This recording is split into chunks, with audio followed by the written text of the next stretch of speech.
नमस्कार, अपना उत्तराखंड में आप सभी का स्वागत है। मैं हूं नीलू। करते हैं खबरों की शुरुआत। तो बंशीधर भगत के बयान पर सीएम त्रिवेंद्र सिंह रावत ने खेद जताया है और ट्वीट कर लिखा कि आदरणीय इंदिरा हृदय बहन जी, आज मैं अति दुखी हूं। महिला हमारे लिए अति सम्मानित और पूजनीय है। मैं व्यक्तिगत रूप से आपसे और उन सभी से क्षमा चाहता हूं जो मेरी तरह दुखी हैं। मैं आपसे व्यक्तिगत बात करूंगा और पुनः क्षमा याचना करूंगा। तो बंशीधर भगत ने जिस तरह से इंदिरा हृदय को लेकर बयान दिया था, अब त्रिवेंद्र सिंह रावत ने एक ट्वीट करते हुए क्षमा याचना की है इंदिरा हृदय से।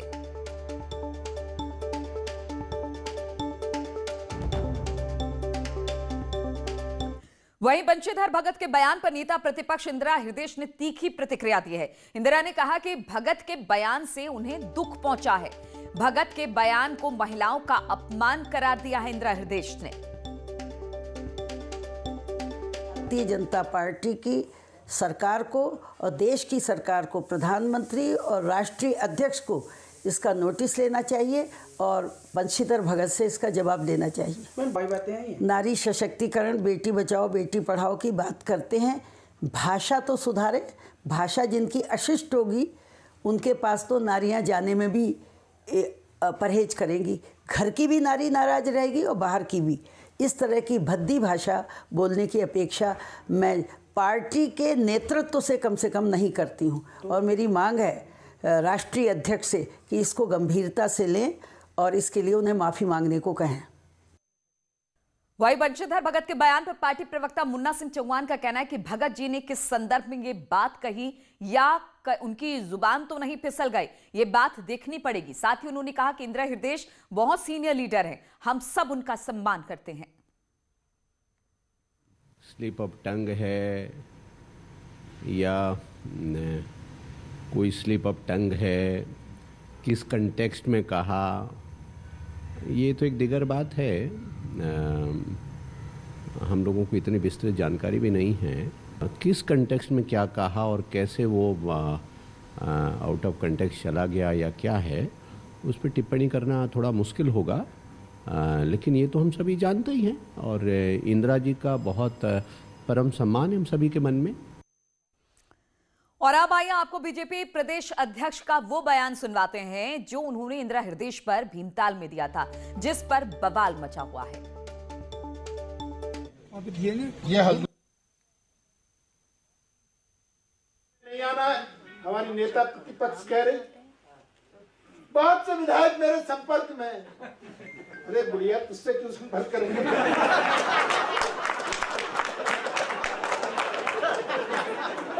किससे संपर्क करेंगे? डूबते जहाज से संपर्क करेंगे? सच्चाई ये है कि वो खुद कह रही, मुझे और मेरे बेटे को टिकट दो, हम भारतीय जनता पार्टी में आ गए। और अखबार में कह रही, मेरे संपर्क में बहुत से विधायक, एक विस्फोट होगा। गलतफहमी मत पालना, कोई विस्फोट नहीं होगा, कोई जाने वाला नहीं। तो बंशीधर भगत ने जिस तरह से बयान दिया था, उसी बयान पर अब काफी बवाल मचा हुआ है। इंदिरा हृदय तो आहत है ही। उन्होंने कहा कि इस तरह की भाषा नहीं होनी चाहिए, वो भी महिलाओं के लिए। हालांकि पार्टी की तरफ से कोई आधिकारिक बयान खेद को लेकर नहीं आया है या फिर बंशीधर भगत ने अब इसके बाद किसी तरह का कोई बयान नहीं दिया है।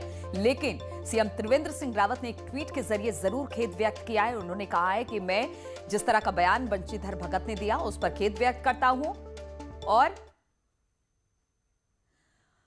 इसी पर बातचीत करने के लिए प्रदेश अध्यक्ष बंशीधर भगत इस वक्त हमारे साथ जुड़ गए हैं। बंशीधर भगत साहब, जिस तरह का बयान सामने आया है, उस बयान पर अब बवाल मचा हुआ है। ठीक है, राजनीति अपनी जगह है, लेकिन मर्यादा भी तो कुछ मायने रखती है। निश्चित रूप से मर्यादाओं का पालन करना मेरा कर्तव्य है। लेकिन जो शब्द मैंने कहा है वो पहाड़ की भाषा में एक सामान्य शब्द है।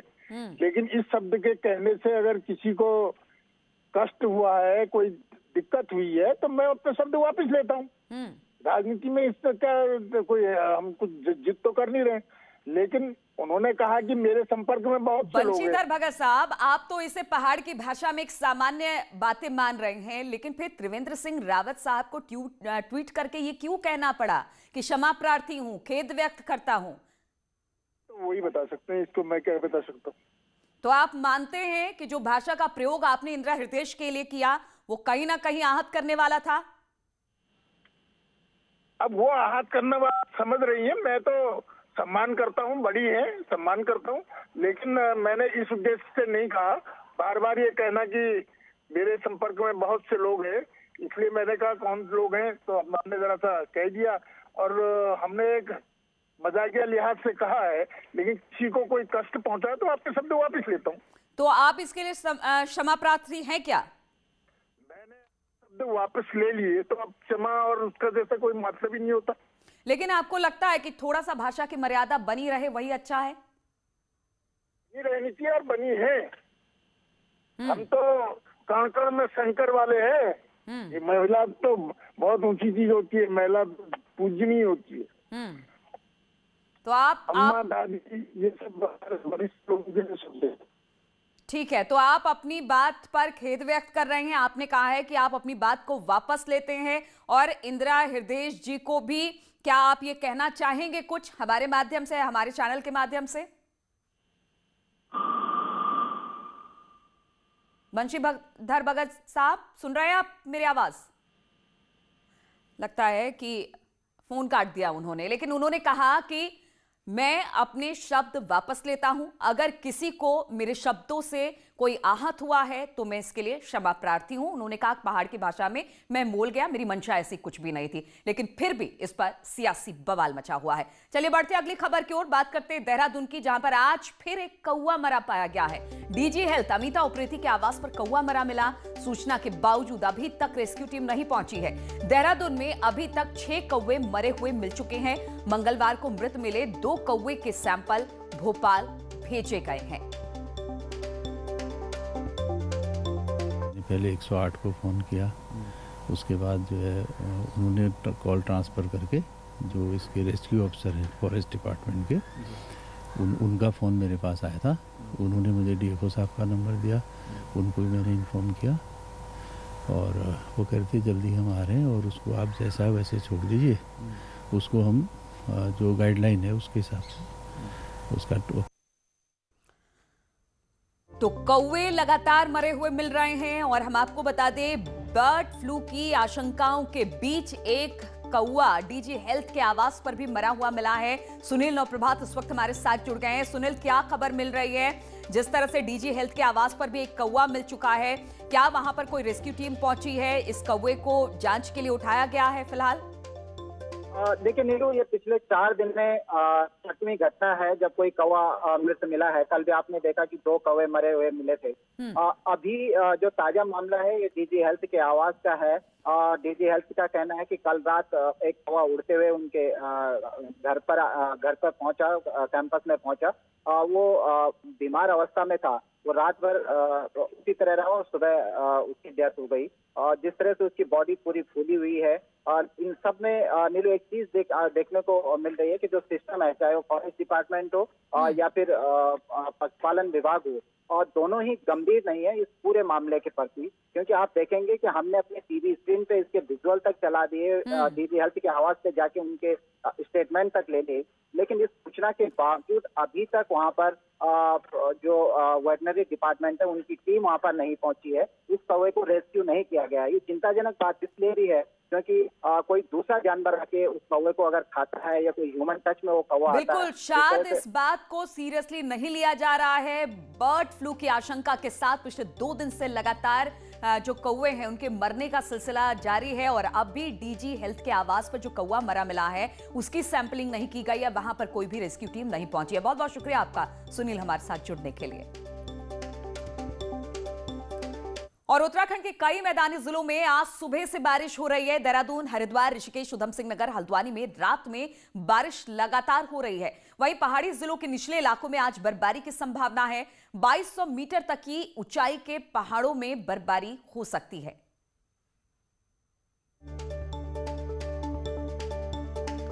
और चंपावत में सुबह से ही मौसम में बदलाव देखने को मिल रहा है। सुबह से रुक रुक कर बारिश हो रही है और बारिश ने ठंड भी बढ़ा दी है। वहीं बारिश के बाद, बड़ी ठंड के बाद लोग अपने घरों से बाहर निकलने से बचते दिखाई दे रहे हैं और ठंड भी बहुत ज्यादा हो गई है, ठिठुरन बढ़ गई है। मौसम विभाग की भविष्यवाणी के बाद रुद्रप्रयाग के ऊंचाई वाले इलाकों में बर्फबारी हुई है तो निचले इलाकों में बारिश जारी है। बर्फबारी के बाद पर्यटकों ने मिनी स्विट्जरलैंड कहे जाने वाले चोपता दुगल बिट्टा का रुख कर दिया है। यहां भारी संख्या में पर्यटक पहुंचकर बर्फबारी का आनंद ले रहे हैं। हालांकि अभी जितनी बर्फबारी चोपता में बीते सालों में होती थी इस बार उतनी हुई नहीं है, लेकिन पर्यटक बर्फबारी के आनंद लेने में बड़ी संख्या में वहां पर पहुंच रहे हैं। पर्यटकों का कहना है कि चोपता में मौसम काफी अच्छा है जिसका वो जमकर लुत्फ भी उठा रहे हैं। और चमोली के मौसम विभाग की भविष्यवाणी बिल्कुल सटीक साबित हुई है और ऊंचाई वाले इलाकों में बर्फबारी हुई है। वहीं बर्फबारी के बाद निचले इलाकों में ठंड बढ़ गई है। बद्रीनाथ धाम में भी रुक रुक कर लगातार बर्फबारी होती रही। वहीं निचले इलाकों में बारिश के कारण लोग घरों में कैद रहे। हेमकुंड साहिब, नीति घाटी और औली के ऊपरी इलाकों में भी बर्फबारी देखने को मिली है। वहीं बताया जा रहा है कि आगे भी बर्फबारी का दौर इसी तरह से जारी रह सकता है। तो पहाड़ों में लगातार बारिश और बर्फबारी का दौर जारी है। उत्तरकाशी के भी ऊंचाई वाले इलाकों में बर्फबारी के बाद ठंड बढ़ गई। हर्षिल घाटी सहित बड़कोट के गीठ पट्टी और मोरी के दूरस्थ गांव में भी बर्फबारी जारी है। वहीं निचले इलाकों में बारिश के कारण ठंड में इजाफा हुआ है। हालांकि प्रशासन ने भी बारिश और बर्फबारी को देखते हुए पूरी तैयारी की है। जिला प्रशासन की माने तो जगह जगह सड़कों को खोलने के लिए टीमों को लगाया गया है और साथ ही साथ बिजली को भी दुरुस्त करने के लिए टीमें मौजूद हैं।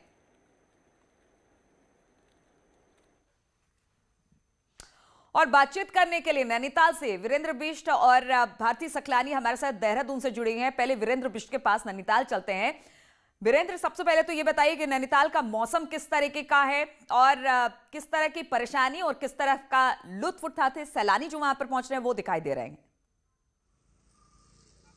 देखिए, जो बर्फबारी का इंतजार पर्यटक आमतौर पर करते हैं वो इस बार नहीं है, लेकिन बारिश कल रात से लगातार यहाँ पर हो रही है। हालांकि अभी भी जो रिमझिम बारिश है वो यहाँ पर हो रही है, लेकिन जो शहर का तापमान है वो काफी गिर गया है और ठंडा काफी ज्यादा हो गया है, जिसके चलते पूरा जो जनजीवन है वो प्रभावित है। लेकिन हालांकि जो ये बारिश हो रही है वो किसानों के हक में काफी फायदेमंद मानी जा रही है, क्योंकि गेहूं की जो फसल है उसके लिए इस वक्त पानी की जरूरत थी और जो सर्दी में बारिश इस बार नहीं हुई थी, तो कुल मिला के किसानों के हक में कहा जा सकता है। लेकिन जो पर्यटक नैनीताल खास तौर पर स्नोफॉल का आनंद लेने आते थे वो उनको अभी स्नोफॉल का आनंद नहीं मिल सका है। हालांकि उम्मीद है की जा रही है पीछे का नजारा दिखाने की कोशिश करेंगे हमारे दर्शकों को, किस तरह का नजारा है वहां पर नैनीताल का। जो लोग नहीं पहुंच पाए हैं वो तो जरा देख ले वहां का हाल। देख नीलू, मैं कोशिश करता हूं कि आपको पीछे का नजारा दिखा दें, क्योंकि जिस तरह से मौसम है, तेज बारिश शुरू हो गई है और इस तरह से पूरा जो नैनीताल है वो दिखाई दे रहा है और जो बादल है वो छाए हैं। हालांकि जो हल्की कण हैं बारिश में वो लगातार दिख रहे हैं और तेज बारिश शुरू हो गई है, तो ये कहा जा सकता है कि आने वाले एक आध दिन में या शाम तक नैनीताल में स्नोफॉल के दर्शन हो सकते हैं। चलिए ठीक है, अब हम भारती के पास भी रुक करेंगे। भारती, देहरादून की बात की जाए तो यहाँ पर भी बारिश हो रही है। बारिश से किस तरह का वहां पर नजारा देखने को मिल रहा है और ठंड ने कितना परेशान लोगों को कर रखा है? देखिए, सुबह जो वेदर फोरकास्ट दिया गया था मौसम विज्ञान केंद्र की तरफ से, उसमें यही था कि तेज बौछारें जो हैं वो गिर सकती हैं देहरादून, हरिद्वार, नैनीताल, उधम सिंह नगर और पौड़ी के कुछ इलाकों में। और वही देखने को भी मिल रहा है। पूर्वानुमान बिल्कुल ठीक साबित होता हुआ नजर आ रहा है। हालांकि देहरादून की अगर मैं बात करूं, थोड़ी देर पहले मौसम यहाँ पर खुल गया था, हल्की धूप आने लग गई थी, लेकिन सडनली मौसम एकदम से चेंज हुआ है यहाँ और तेज बौछारें फिलहाल गिर रही है। पिछले 10 मिनट से ये तेज बारिश यहाँ पर लगातार जारी है और आज दिन भर इसी तरीके का मौसम बना रहने का पूर्वानुमान जताया गया है। शीत दिवस इसको नाम दिया गया है मौसम विज्ञान केंद्र की तरफ से। दिन भर ठंडी जो हवाएं हैं वो चलती रहेंगी और वही फिलहाल देखने को भी मिल रहा है नीलू यहाँ पर। बिल्कुल, बारिश वहां पर लगातार हो रही है और हालांकि भारतीय हम भी यहाँ दिल्ली एनसीआर के लोग भी यहाँ पर थोड़ा सा बारिश का मजा ले रहे हैं, क्योंकि यहाँ पर भी बारिश हो रही है। तो बहुत बहुत शुक्रिया आपका हमारे साथ जुड़ने के लिए और वीरेंद्र, आपका भी बहुत बहुत शुक्रिया हमारे साथ जुड़ने के लिए। और बढ़ते हैं अगली खबर की ओर और बात करते हैं उत्तराखंड में समस्याओं के समाधान के लिए सीएम हेल्पलाइन बेहतरीन माध्यम साबित हुई है और लगातार इसके लाभार्थियों की संख्या बढ़ती जा रही है। अब इसके बाद अपनी सरकार पोर्टल लॉन्चिंग की तैयारी है।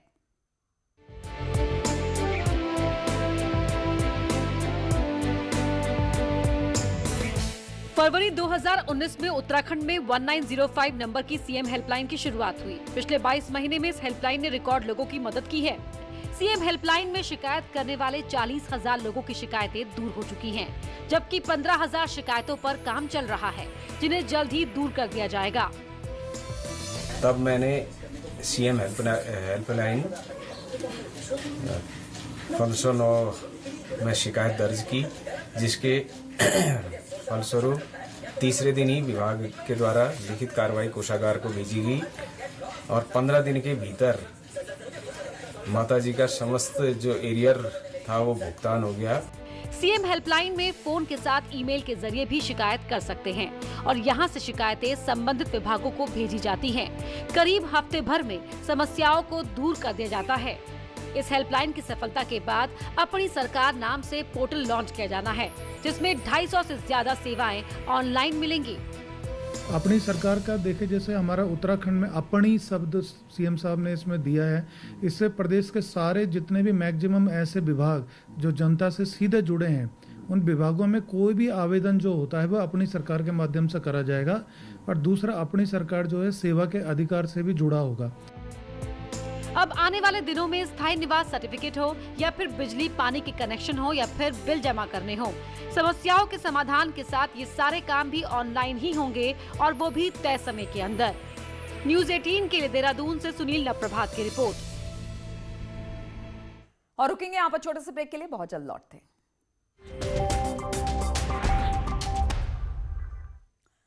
रानीखेत का कुमाऊं रेजिमेंट गोल्फ कोर्स पर्यटकों का पसंदीदा पर्यटन स्थल है।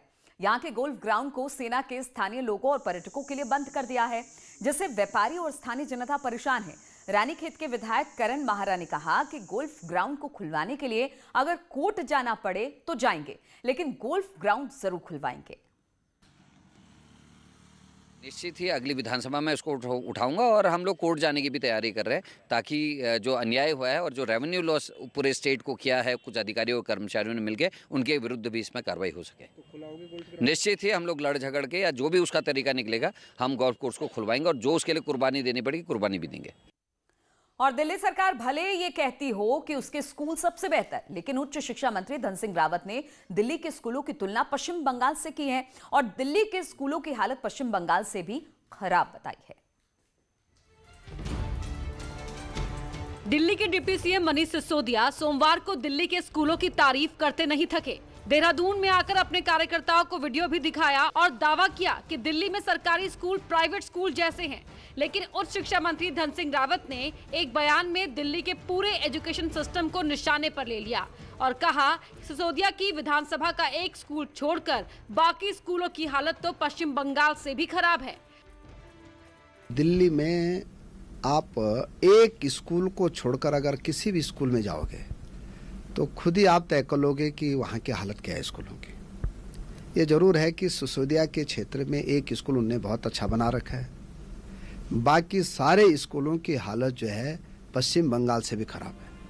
पश्चिम बंगाल की बात करके धन सिंह रावत ने इशारों में उस केजरीवाल मॉडल को ममता बनर्जी के काम से भी खराब बता दिया, जो खुद को बेस्ट बता रहे थे।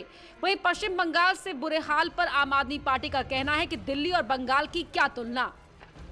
उनको जहां चुनाव होता है वहां की बात न करके केवल अपने राज्य में बताना चाहिए कि उन्होंने क्या काम किया। पश्चिम बंगाल से कोई कंपैरिजन ही नहीं है। हमारा ये मानना है कि जैसा काम हमने किया है वो सब जनता के सामने है और अब उत्तराखंड के स्कूल भी हम देखने जा रहे हैं।